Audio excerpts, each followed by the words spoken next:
Então, todos que participaram de forma direta e indireta, nosso muito obrigado, que Deus abençoe. Amém.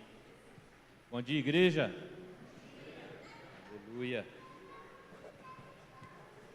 Bom dia a você que nos assiste pelas redes sociais. Vamos abrir a nossa Bíblia no Evangelho de Lucas, no capítulo 23.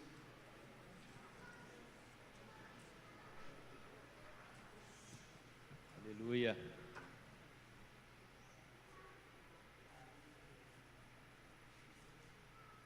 Antes de entrarmos de fato na palavra, é importante você entender que nós vivemos tempos de milagres. Ontem o Vasco da Gama ganhou do Atlético Mineiro, lá em Belo Horizonte, né? Então não desanime, viu? O técnico do Flamengo ficou rico só perdendo o campeonato, né? Só no Flamengo ele perdeu 4. E não vamos falar aqui de Maringá, não, amém? Fica para lá esse negócio. Mas, irmãos, assim, o pastor Carlos agora citou sobre o final de semana passado, né, as apresentações que nós tivemos aqui. E, assim, foram muito impactantes mesmo, porque, primeiro que a gente percebe o mover de Deus aqui nesse lugar. Isso é o principal. Que também Deus tem dado graça para esse pessoal da igreja que ministra aqui, o pessoal da dança, o pessoal do ministério para crianças, né? Porque na verdade eu não gostaria desse nome ministério infantil. Acho que o ministério mais adulto da igreja é o para crianças. Amém? E o pessoal do teatro também foi tremendo, foi maravilhoso. E isso ficou assim, reverberando na minha mente, nos meus sentimentos ao longo dessa semana. E eu então resolvi trazer novamente a revisitar esse momento agora, não naturalmente mediante uma apresentação artística, né? E tremendo, foi maravilhoso, que reaviva as nossas memórias, mas também agora de uma maneira analisando pelas escrituras tudo isso e revisitando. Nós temos aí no capítulo 23 do Evangelho de Lucas uma narrativa muito interessante a respeito desses últimos momentos, sobretudo sobre a morte de Jesus, do homem Jesus. E aí nós temos no capítulo 23, a partir do verso 44, diz assim: e já era quase a hora sexta, e houve trevas em toda a terra, até a hora nona, escurecendo-se o sol, e rasgou-se ao meio o véu do templo, e clamando Jesus com grande voz, disse: Pai, nas tuas mãos entrego o meu espírito. E havendo dito isso, expirou. E o centurião, vendo o que tinha acontecido, deu glória a Deus, dizendo: na verdade, este homem era justo. O que nós percebemos aqui já no verso 44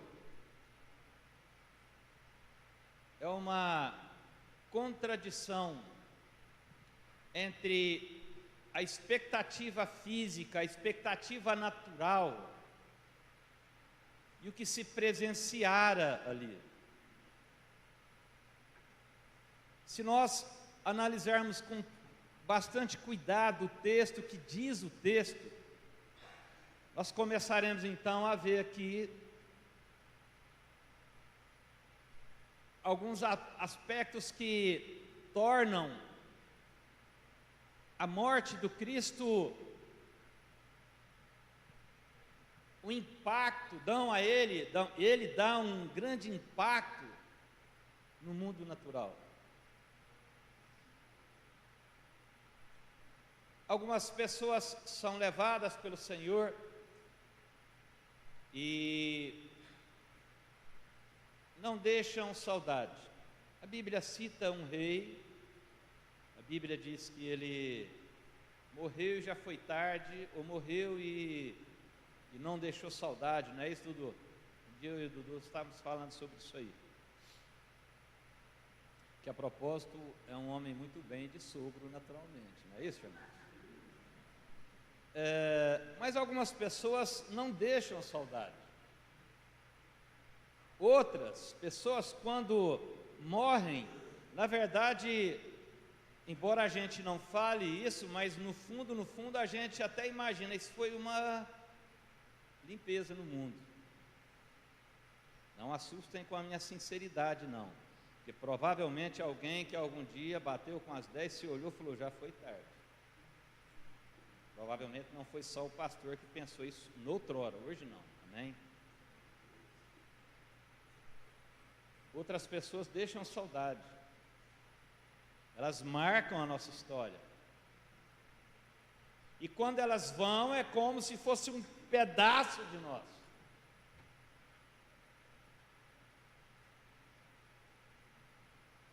Mas ainda que elas signifiquem levar um pedaço de nós, mas esse sentimento, esse levar um pedaço de nós, ele é pertinente às vezes apenas a mim ou a você, ou a mim ou a sua família. O que nós temos aqui é a morte de um homem que impactou não somente a minha casa, mas a sua casa e de toda a humanidade. E nós veremos isso pelo texto. A Bíblia fala em Hebreus capítulo 4, se não me engano, capítulo 11, verso 4, sobre um homem que mesmo depois de morto, ainda vive, ainda fala. Isso fala de relevância. A nossa relevância, muitas vezes, ela está localizada apenas dentro da nossa casa.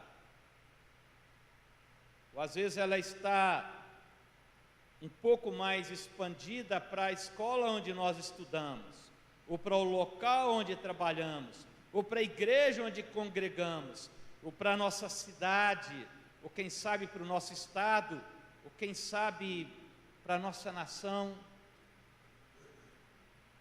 Mas a relevância do Cristo, ela alcança toda a humanidade. Não somente do ponto de vista espiritual, mas esse evento, ele também teve a sua reverberação no mundo natural. E nós podemos ver isso logo no início da leitura do texto, quando ele diz assim: e era já quase a hora sexta, e houve trevas em toda a terra até a hora nona, escurecendo-se o sol. A hora sexta, segundo os judeus, é precisamente meio-dia. E eu lembro de um desses ditados populares que existe, que diz assim, que não há sábado sem sol, domingo sem culto, amém? Amém? E segunda sem preguiça. O sábado é raro um sábado que ao meio-dia, pelo menos, pode estar aquela época de muita chuva, mas lá pelo meio-dia vai dar um solzinho. Mas o meio-dia é natural que o sol esteja incidindo sobre todo o nosso planeta. Mas a Bíblia diz que inexplicavelmente dentro da nossa compreensão, que houve trevas, e essas trevas, elas começaram que hora? A hora sexta. A hora que mais se tinha expectativa por um sol forte, por uma claridade extremada, por um calor excessivo. Nós percebemos um fenômeno na natureza, é o que diz o texto. E esse fenômeno, ele vem em contradição com aquilo que se espera da ciência. E todos nós temos o maior respeito pela ciência, diga amém. Mas nem sempre a ciência determina tudo.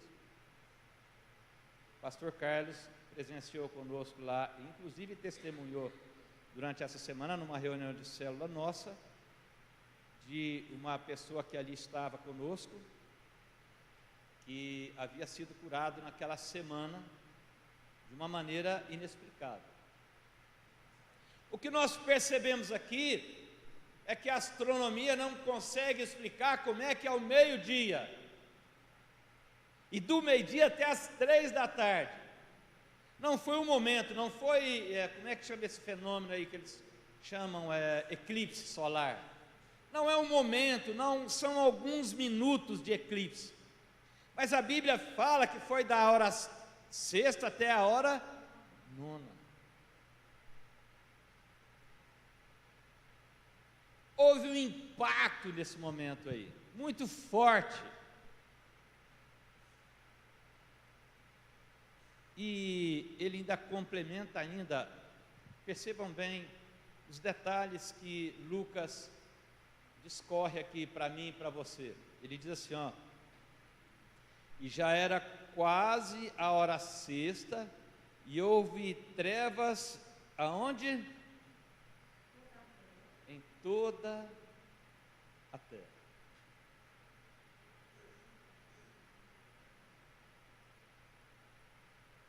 E é interessante que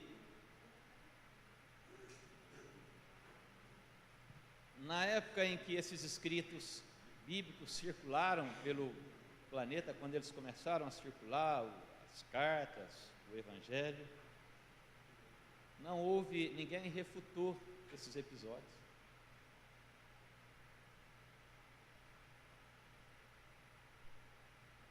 E alguém diz que provavelmente o início do livro de Atos foi escrito pelo próprio Lucas, pelos detalhes que ele coloca, que ele diz, olha, escrevi o primeiro tratado, ó Teófilo, não é o texto que nós estamos lendo, mas o texto que eu estou falando está no início do livro de Atos. Depois de acurada investigação.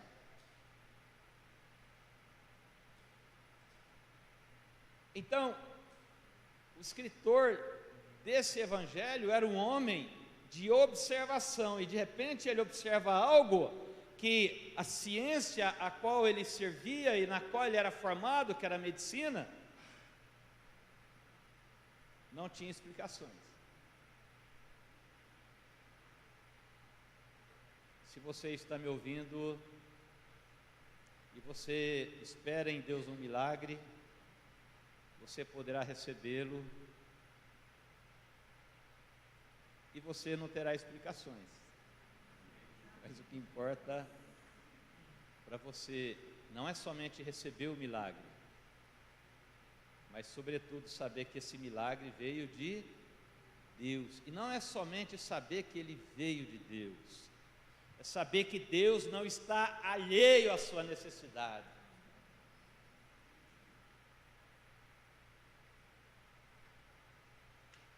Deus está olhando para mim, para a sua história, para as minhas e as suas necessidades, em todo o tempo.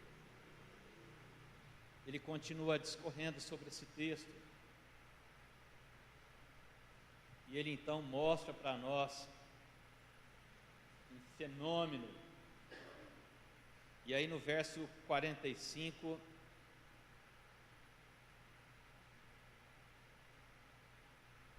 ele dá uma ampliada nesse espectro aí.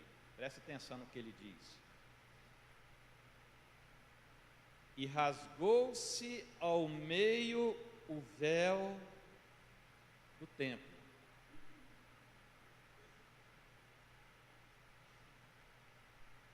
Nós paramos e começamos a pensar: onde Jesus estava, onde os homens estavam, que relato é esse, qual é o espaço geográfico que está sendo relatado aí?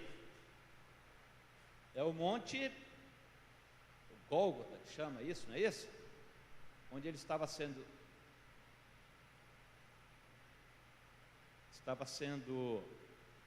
sacrificado.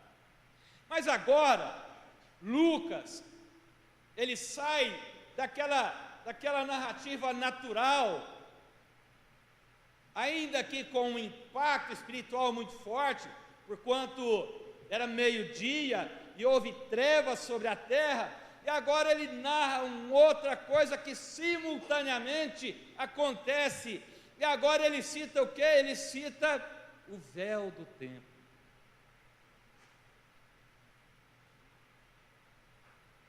Ele está relatando um fato que aqui acontece, e na sequência, junto, ele vai para uma outra suposta área geográfica.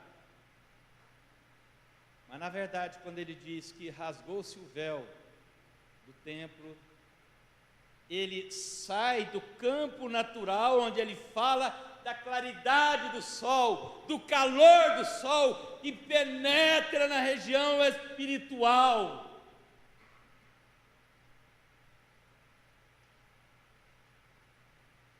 Se você entende o que estou falando, diga amém, deixa eu ver. Presta atenção. Eu tenho visto com muita clareza que tudo aquilo que acontece aqui no mundo natural tem uma reverberação lá no mundo espiritual. De alguma maneira há.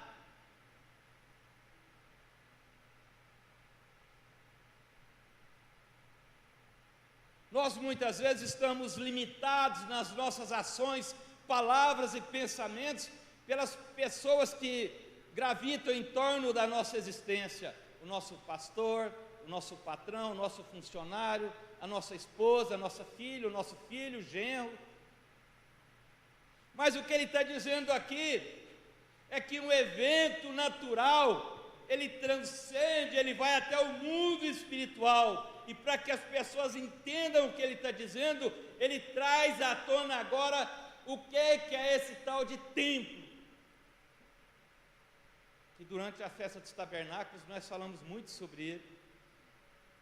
O templo é uma representação daquilo que é a coisa espiritual. E o templo a que ele se refere aqui, ele tem basicamente 3 espaços. Tem o átrio, tem o lugar santo e tem o santíssimo.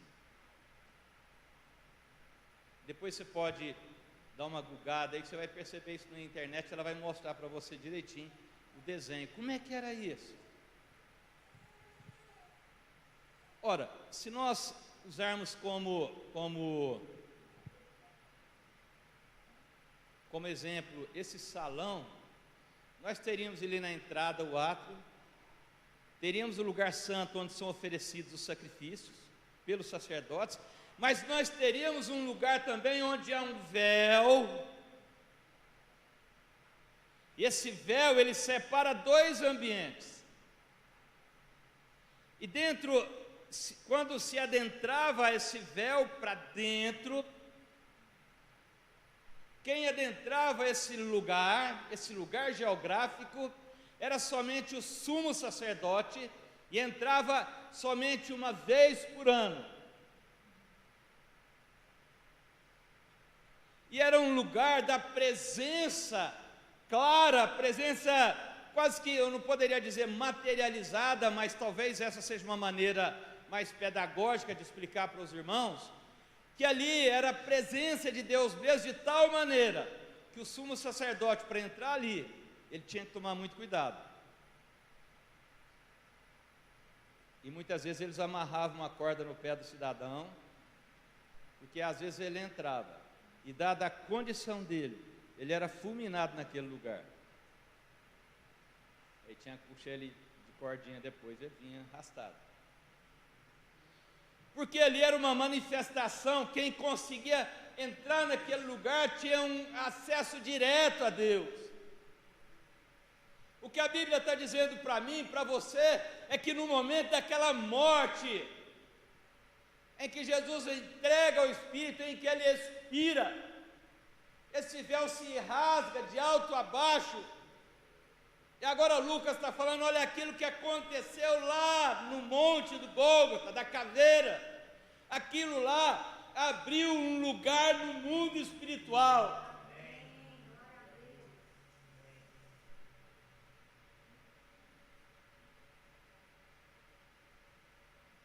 E que lugar espiritual é esse? É um acesso para mim e para você, direto aonde? Ao Pai.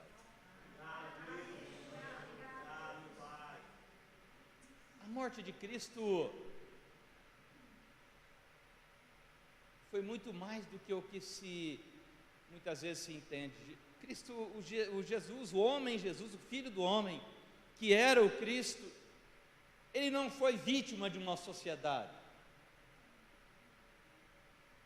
Ele não foi pego como alguém que sai procurando alguém que cometeu algum crime. Ele se entregou. E ele se entregou, e a Bíblia diz assim: olha, ninguém tira a minha vida, eu deliberadamente a dou para depois a retomá-la. Foi muito impactante. Eu fico preocupado de vez em quando, sabe? E devia até ficar preocupado de vez em sempre, não somente de vez em quando, com a compreensão disso. Porque eu não consigo enxergar pelos olhos naturais a consequência no mundo espiritual das minhas ações. E daquilo que eu falo e daquilo que eu faço. Mas o fato é que tudo aquilo que eu falo, faço, penso, tem uma repercussão. Aqui, sobretudo, foi uma repercussão de libertação da humanidade. Mas às vezes, quando nós falamos alguma coisa a respeito do nosso comportamento como seres humanos, somos incompreendidos, até porque às vezes não usamos as palavras corretas. Mas todas as nossas atitudes, elas causam um peso, de alguma maneira, no mundo espiritual. Inevitavelmente. Prestem atenção. O Evangelho de Mateus.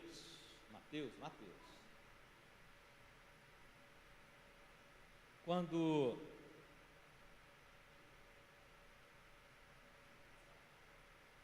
Jesus está ali para ser crucificado, mata, não mata, o povo judeu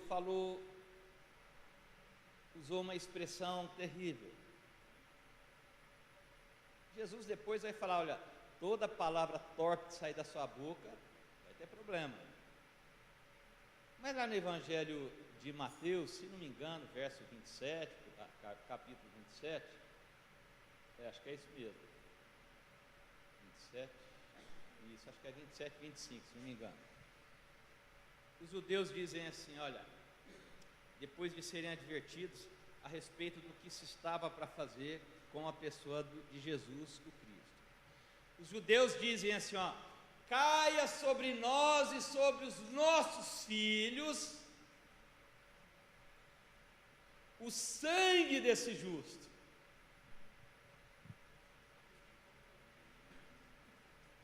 Por que eu estou dizendo isso, irmãos? Porque às vezes, mediante um estado emocional exacerbado, nós abrimos a nossa boca, e é uma coisa com a qual eu tenho que lutar, eu estou falando para vocês, de maneira inoportuna, sem perceber que aquilo que nós falamos reverbera. Porque quando você volta um pouco e vai lá em Ezequiel, aquilo que nós falamos esses dias aqui, Ezequiel vai explicar lá no capítulo 36, e vai falar que o peso sobre os judeus foi, inclusive, um deles, é porque profanaram a própria casa dos judeus, mas diz assim também, sobre o sangue que derramaram.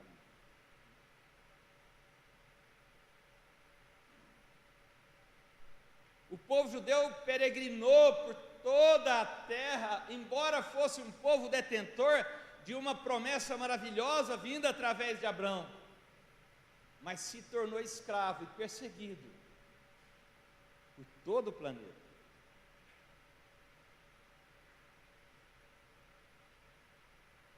Então,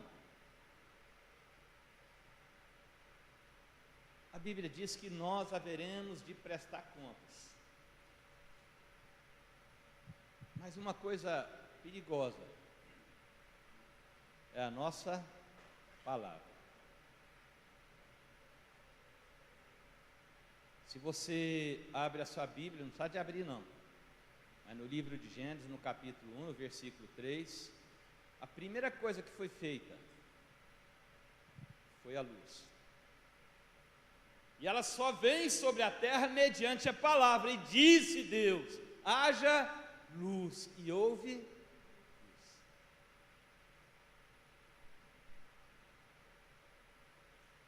No capítulo 11, no versículo 2 da carta aos Hebreus, pela fé nós entendemos que os mundos foram formados pela palavra de Deus, de tal maneira que o que se vê foi feito daquilo que não se vê. Alguém viu a palavra sair da minha boca agora?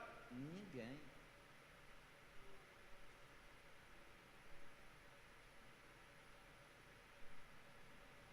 É muito importante isso.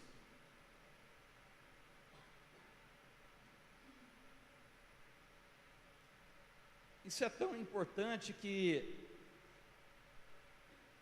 quando Jesus estava sendo ali preparado para ser levado à cruz, eles ficaram instigando ele para dizer que ele era o Filho de Deus, né? E Jesus respondia assim: tu dizes. Mas percebam bem uma coisa, no Evangelho de Mateus, no capítulo 10, no verso 23, a Bíblia diz assim: aquele que me confessar diante dos homens, eu o confessarei diante do Pai. Percebam bem, Jesus jogou para que aquelas pessoas confessassem que Ele era o Cristo, e elas nem pensaram nisso, porque estavam sendo tomadas por um desejo de vingança.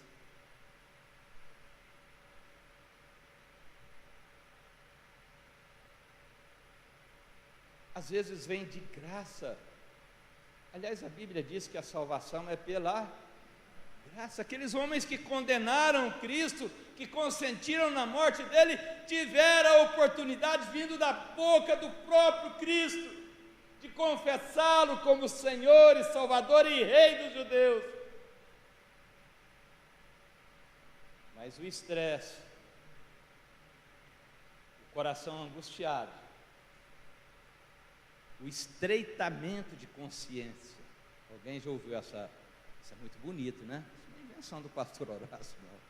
Isso é um termo usado, se não me engano, na psicologia. Porque quando nós somos tomados pela emoção, o bombeamento de sangue no nosso cérebro fica comprometido e nós não compreendemos as minúcias das coisas. Mas Jesus entregou na mão de alguns homens. Falou: rapaz, olha, tu és um vagabundo. Não falou isso não, viu, irmãos? Amém? Mas ele falou: olha, está nas suas mãos compreender isso aí. Olha que coisa. Naquele tumulto, naquele monte de gente, crucifica-o. E a multidão gritando, e todo mundo doido, porque afinal de contas era festa, e mais não sei o que, não sei o que, não sei o que, não sei o quê. Ali tinha uma grande oportunidade de salvação para os algozes de Jesus, de Cristo.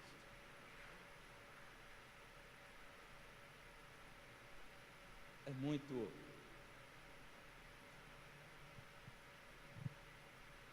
forte isso aí, muito impactante na nossa alma, no nosso espírito, quando nós entendemos isso.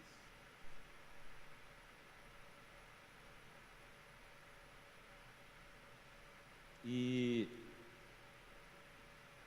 continuando a leitura do texto, diz que no verso 46 do capítulo 23 de Lucas, e clamando Jesus com grande voz, disse: Pai, nas tuas mãos entrego o meu espírito. E havendo dito isto, expirou. Não sei se você percebeu a palavra espírito aí, ela começa com E minúsculo. O espírito com E minúsculo na Bíblia, ele se refere ao espírito humano, meu e o seu espírito.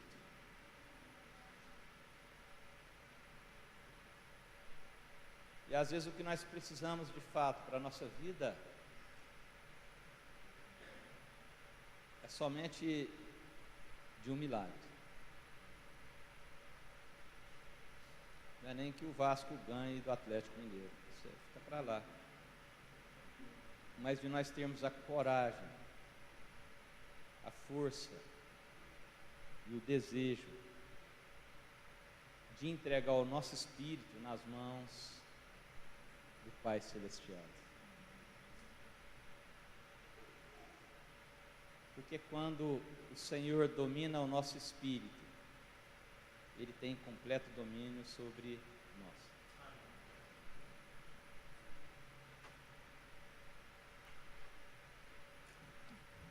Concluindo, no verso 47, de extrema importância, tudo o que estamos falando, e aqui diz assim, ó, e o centurião era um chefe de 100 soldados,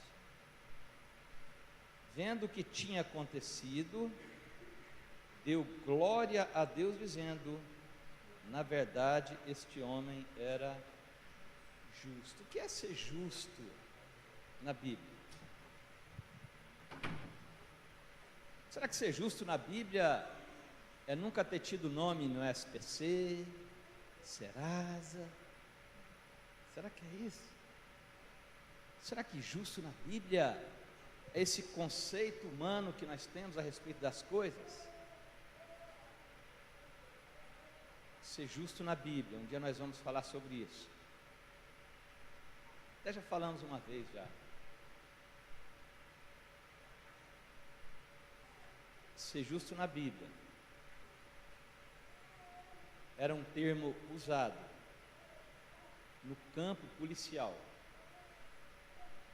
Quando a pessoa transgredia, que ela era submetida a alguma penalidade, uma prisão, açoites, assim por diante, depois que ela cumpria aquele tempo, então agora ela havia resgatado o peso do erro que ela havia cometido, ela agora já tinha pagado pelo erro dela, então agora ela se tornara o que? Ajustada. O justo na Bíblia não é essa limitação tão tacanha que às vezes nós observamos.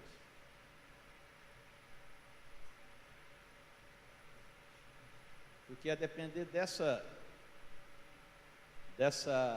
desse conceito tacanho, humano, de ser justo, às vezes nós somos muito miseráveis, sendo crentes. Entende? Mas ser justo significa aquele que se amolda, aquele que se ajusta ao propósito de Deus, aquele que entregou o Espírito para que Deus tome conta, aquele que durante muito tempo foi transgressor, mas compreendendo a lógica espiritual, de repente ele cai em si. Lembra Lucas capítulo 15, o filho que saiu de casa, ele só arrumou a vida dele quando ele caiu em si. Quando se cai em si, e Deus agora começa a nos mostrar qual é o caminho que deve ser tomado, assim como ele falou para Abraão: sai da sua terra, da sua parentela, da casa de seu pai, vai para a terra que eu te mostrarei. É um grande desafio, porque nós vamos experimentar coisas novas, situações novas, mas com certeza que valerá a pena. A morte de Jesus, o Cristo, tem alguns significados. E se os irmãos do louvor quiserem já subir, nós estamos concluindo já, porque está quase na hora de afogar o frango, mas não podemos sair daqui sem esse alimento do nosso espírito, em nome de Jesus, amém? Eu fiz aqui algumas observações sobre o impacto do Cristo na terra. E a primeira delas, quando Cristo vem à terra, ele resgata a linha mestra dos profetas. Presta atenção numa coisa interessante aqui, ó. O mundo houvera passado por um silêncio chamado silêncio bíblico.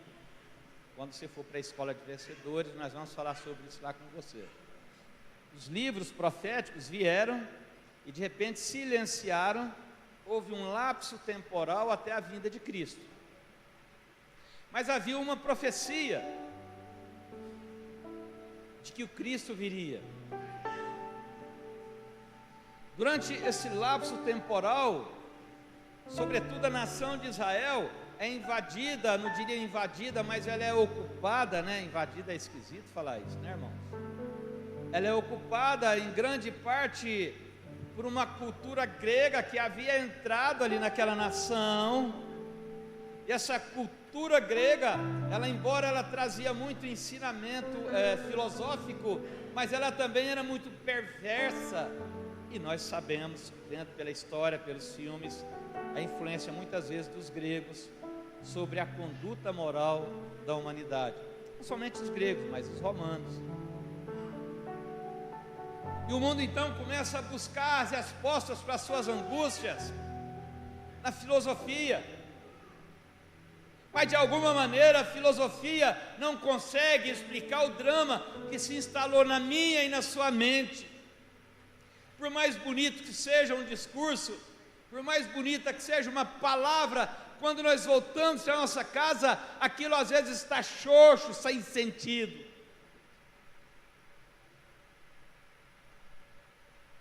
E lá no capítulo 12 do Evangelho de João, a Bíblia diz que os gregos agora queriam ver Jesus.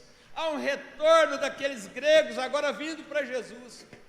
A princípio o movimento foi dos gregos invadindo, trazendo a sua cultura para os judeus, mas agora os gregos desejam entender aquela história do Cristo. Por que isso? Porque na segunda carta aos Coríntios, a Bíblia diz que tudo provém de Deus. A sua vida está nas mãos do Senhor. Agora cabe a mim e a você entregarmos nosso espírito nas mãos dele. E aí quando Jesus vem, o primeiro discurso que ele faz na sinagoga, ele arruma uma confusão danada. Está lá no Evangelho de Lucas, no capítulo 4. Ele diz assim: o Espírito do Senhor está sobre mim. Quantos lembram dessa passagem? Ela está lá em Isaías, no capítulo 62 também, logo no início do capítulo 62 ou 1, acho que 2. 61.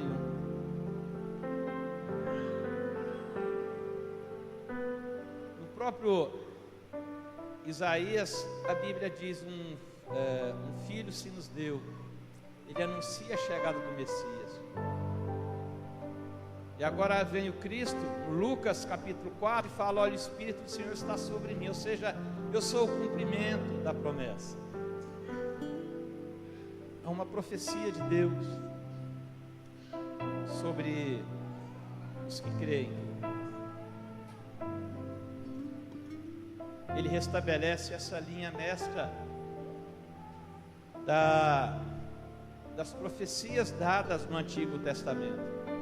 O Cristo está na Bíblia desde Gênesis, no capítulo 1, a partir do versículo 1.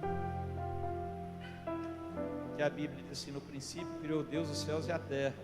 E João diz assim: olha, ele estava no início com Deus. Todas as coisas foram criadas por ele, sem ele nada do que se fez foi feito.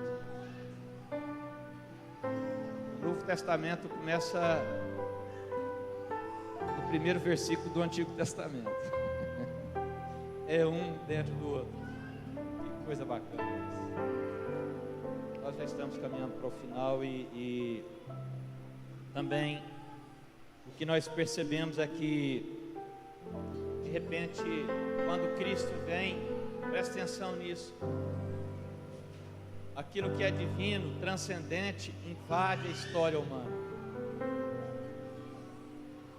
Porque em João capítulo 1, verso 14, a Bíblia diz: e o verbo se fez carne e habitou entre nós, cheio de graça e de verdade. Fiquei vendo o Dudu falar sobre verdade aqui durante a palavra de oferta. Eu acho isso tremendo. Qual é a verdade?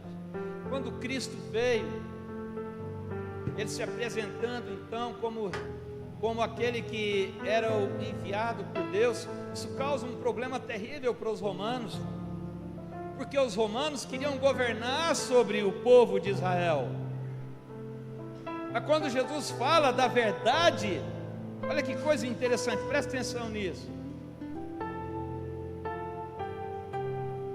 Os romanos não governavam e nem iriam governar jamais Israel, porque de fato eles estavam sendo governados pela sua própria vaidade. Olha que coisa.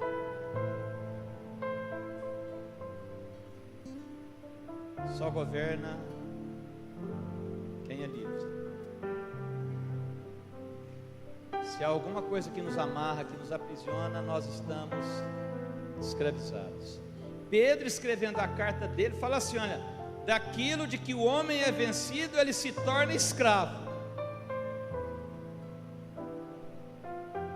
Mas quando Jesus vem, anunciado já em Isaías 61, e depois ele mesmo diz em Lucas capítulo 4, o Espírito do Senhor está sobre mim, uma das coisas, para pôr em liberdade os cativos. Às vezes nós estamos sendo escravizados por uma mentira. Quem sabe o vosso pastor esteja nessa condição. Quem sabe você esteja nessa condição. E essa verdade não é somente uma verdade pecaminosa,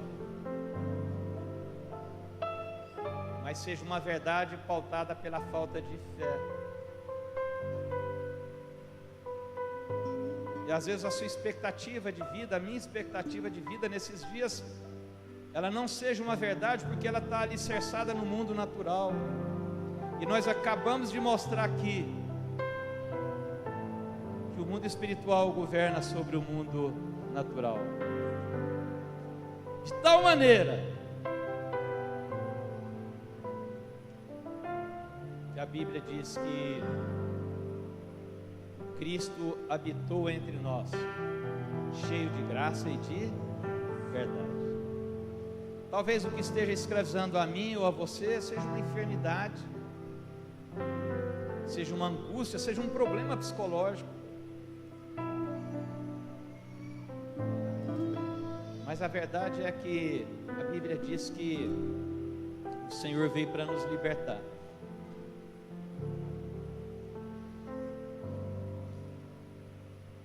A Bíblia diz que Jesus foi reconhecido em figura humana. O Pai vem ao encontro da própria humanidade. Em João capítulo 10, versículo 30, a Bíblia diz assim, Jesus dizendo, eu e o Pai somos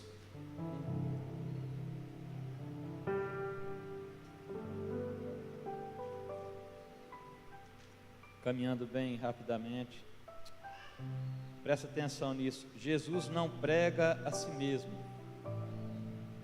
mas ele prega o reino de Deus. Às vezes nós estamos pregando a nossa própria vida, como eu sou poderoso, como eu sou bom, preparado. Jesus não fez isso. Ele não pregou a si mesmo, ele falou, eu vim pregar o reino do meu Pai. Por isso que na própria carta aos Filipenses, a Bíblia diz que ele esvaziou-se de si mesmo e foi obediente até a morte. Morte que? De cruz, pelo que o Senhor o exaltou, o elevou acima de todo nome.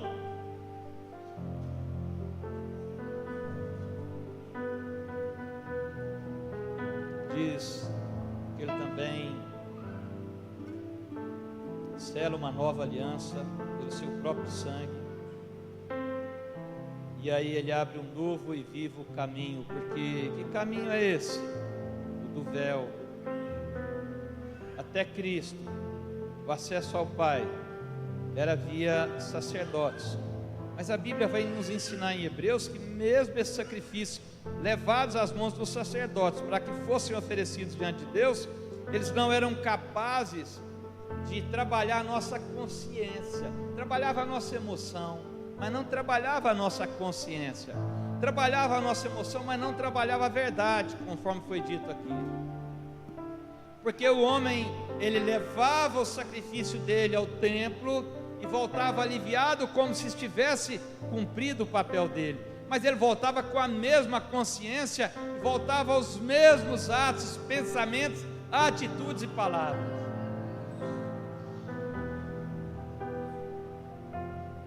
Só para concluir, porque nós temos que terminar.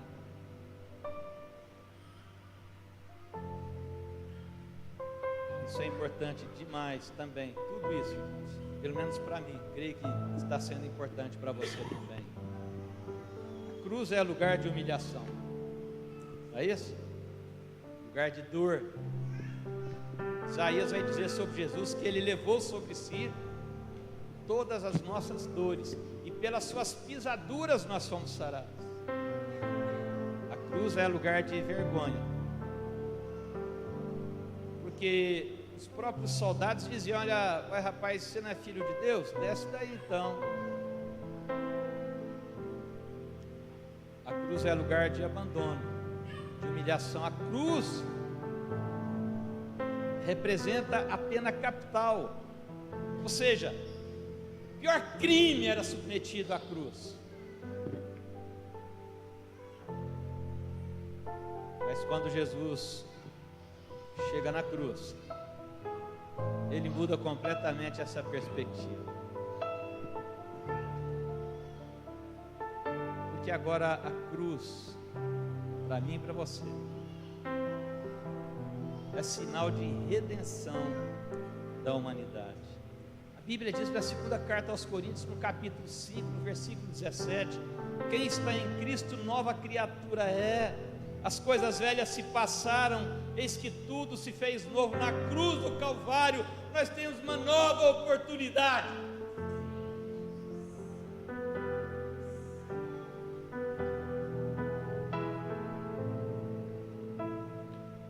Aqueles soldados e os governadores, enfim, Pilatos e tantos outros que juntaram a Jesus ali, não entendiam que Jesus estava dando a eles a oportunidade de confessarem que há alguém que governa sobre essa terra. E às vezes eu e você abrimos mão também da obra da cruz. Mas o que a Bíblia diz sobre ela, quem está em Cristo é nova criatura. as coisas velhas se passaram, eis que tudo se fez. Sabe, esse seja um dia de nós recomeçarmos a nossa caminhada. Fique de pé, vamos ter um momento de canção, vamos cantar uma canção e estaremos caminhando para o final.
Consagramos todo nosso ser a Ti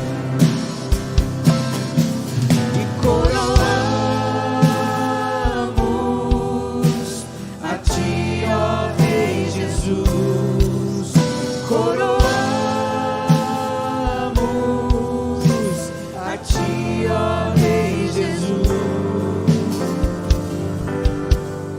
Adoramos o Teu nome, nos rendemos aos Teus pés, consagramos todo o nosso ser a Ti. Presta atenção no que eu vou dizer para você. A reunião não terminou. Ela vai por longos e longos e longos dias, em nome de Jesus. Mas eu quero sugerir para você um exercício durante o almoço. Quando você sentar na mesa, pegar aquele prato de arroz com macarrão e frango, examine o seu coração e vê se há algo aí que está te entristecendo. Porque se você comer o alimento natural, com seu espírito abatido, isso não vai lhe fazer bem. E quando nós estamos com excesso de preocupação, na verdade, nós estamos dizendo que digno é o nosso problema de receber o louvor e a nossa glória. Quantos entendem o que estou falando? Não deixe que a angústia, o medo, a preocupação, a falta de fé, o arrependimento ocupem o seu louvor. Quando você sentar na mesa, diga ao único que é digno de receber, e adore a Deus, seus pensamentos, sentimentos, palavras e atitudes, para que isso reverbere no campo espiritual e você terá um domingo maravilhoso em nome de Jesus. Você pode dar um forte aplauso ao Senhor. Aleluia, glória a Deus. Deus abençoe você, faça resplandecer o rosto dele sobre cada um de vocês, em nome de Jesus.